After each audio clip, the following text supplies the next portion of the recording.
We have a crashed helicopter with 3 isolated persons, and we are now preparing to pick them up with an extraction force. Yeah?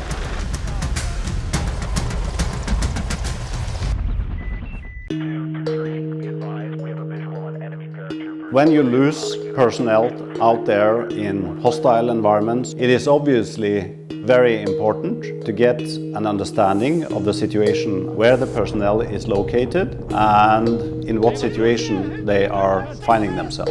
In order to do that, you want to leverage all possible information and all possible sources. Intelligence, surveillance, reconnaissance, we refer to it as ISR. It's totally interconnected. The intelligence gives us an indication where we need to conduct the surveillance.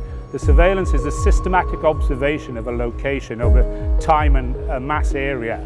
And then we focus assets to conduct the reconnaissance.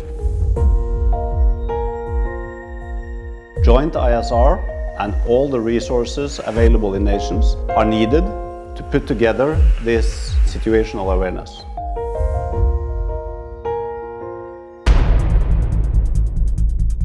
You need individuals who can monitor the dark web, track open source reporting. We've got capabilities out there that can surveil, such as a radar capability to surveil a large area.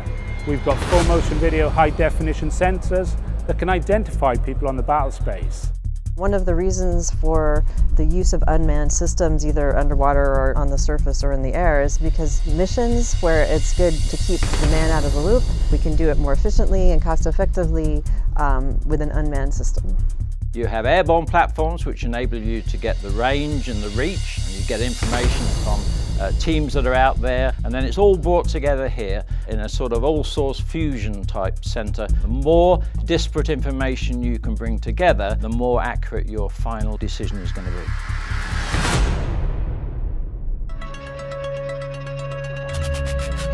The core here is to obtain the information provided by the different nations, put together all that information to work as a team to obtain the better information to make the best decision.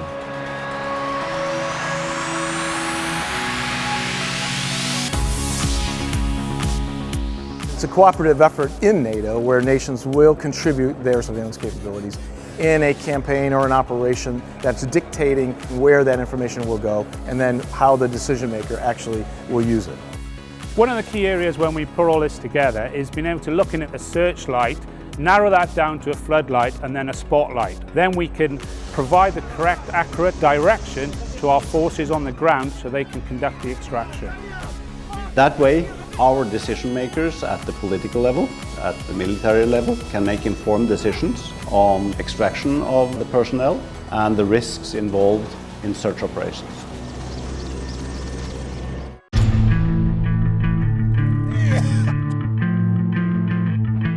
NATO is posed by threats on all of its borders, and that dictates the need to collect information in the different domains. In the maritime domain, across the land domain, in the air domain, the space domain and cyber. Pulling all of these together is critical to conduct activity and action against the threats. The strength of the alliance is that we are able to put all of these resources into one picture, and we are able to make sense of it and use it for military command and control and political decision making.